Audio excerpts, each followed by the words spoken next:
Hey guys, this is Arun from Tech Configurations and welcome to the review of the Micromax Canva Selfie 3.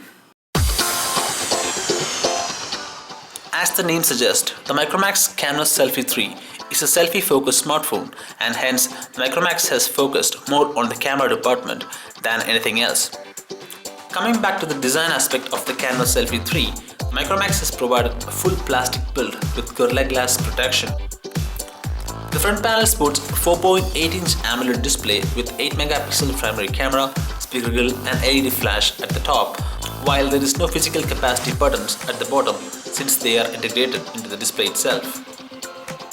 The voice reception mic USB 2.0 and 3.5mm audio port are placed at the bottom, whereas the top panel is left completely blank. The camera shutter button and the lock and lock key are placed on the right hand side, while the volume controls are placed on the left. The back panel is provided with a matte finish which does not attract fingerprints and houses 8-megapixel primary camera with LED flash and a speaker grill at the bottom. Under the back cover we could find two SIM card slots which can support 3G connectivity and a microSD card slot expandable up to 32GB.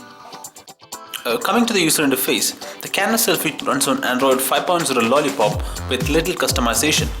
Overall UI felt quite responsive but didn't have a separate app drawer, so the user will have to browse through the home pages to get the apps. The dialer was just stock Android with no option for direct video calling, but you can still do the video calling through third-party apps. The messaging application does support SwiftKey and had no delay in texting, whereas the drop-down menu felt stock Android with basic toggling icons with cache screen and brightness adjustments. Although Micromax has not provided option for enabling auto brightness in the drop-down menu, you could find it in the display settings, which also means that it does support ambient light sensor. Out of 8GB of internal memory, approximately 4GB is user available, but there is no option for moving of apps in memory card, which might be a little disappointing. Now coming to the RAM, out of 1GB, 479MB is user available, but sincerely we feel 1GB of RAM is a little low considering the price bracket that the device is quoted. Micromax has also added a new feature called Smart Awake, by which the user can draw different letters like C, E, M, S to open pre-assigned apps directly from the lock screen. Now coming to the display quality, as I already said, it features 4.8-inch 720p AMOLED display, hence the display quality was great and had a very good viewing angles. The touch responsiveness was also good with no jitteriness even in fast zooming. Talking about the multimedia performance, the Selfie 3 was able to play back both 720p and 1080p videos, but the 1080p video has little buffering while skipping.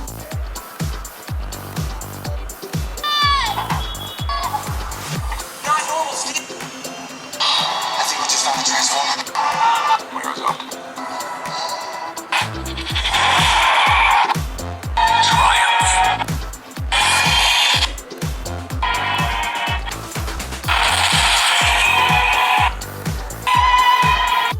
Talking about the camera department, the Selfie 3 features an 8-megapixel autofocus primary camera and supports features like touch focus, face detection, smile detection and gesture shot. The primary camera can record videos at 1080p and supports simultaneous video and image capturing, which enables the user to take quick snaps while video recording. The quality of images captured from the primary camera was really good, especially considering the fact that it's only having an 8-megapixel sensor.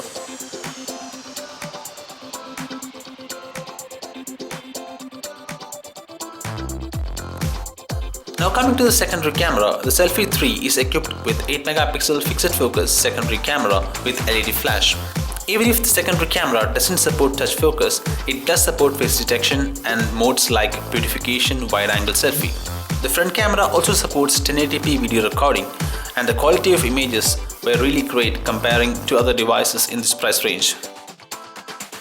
So to conclude, I would say the Selfie 3 definitely stands up to its name when it comes to front camera performance.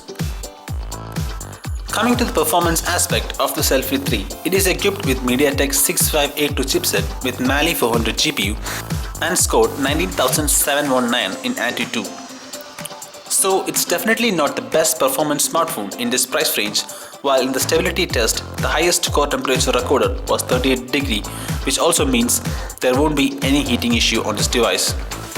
In the multi-touch test, the Selfie 3 scored a full 10-point touch, which is always nice to have, whereas in Nina 2 it scored a good 55.2 fps and has basic sensors like light, proximity, magnetic sensor and accelerometer. The Selfie 3 does support notification LED, while it does not support OTG connectivity, which can be said as a demerit. Now talking about the pros and cons, the first positive thing of the device is the display quality.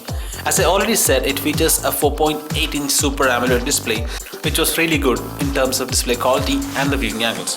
The second positive thing is the Gorilla Glass 3 protection, which is always great to have and will increase the durability of the device. The third positive thing is the front camera, and as I already said, it features 8 megapixel sensor and it was much better than any other devices in that price range. The fifth positive thing is that the device doesn't have any heating issues in our test. The maximum temperature recorded was 38 degrees, which is totally acceptable. So now coming to the cons of the device, the first thing I would like to say is the processor. The device runs on MediaTek MT6582, which is not a very high performance chipset and it is a little low for the current market condition. The second negative thing about the device is that it doesn't support moving of apps into memory card, which I think is a must-have feature. The third thing is that it doesn't support OTG connectivity, which is also a little disappointing. And the fourth thing negative about the device is that it supports microSD card expansion only up to 32 GB, while most of the devices in this price range supports up to at least 64 GB. And that's pretty much about the review of the Micromax Canvas Selfie 3. If you have any more questions, you can just comment it below. I usually try to answer each and every one of them. And thanks for watching this video, and if you like this video, please hit like and stay subscribed. Thank you.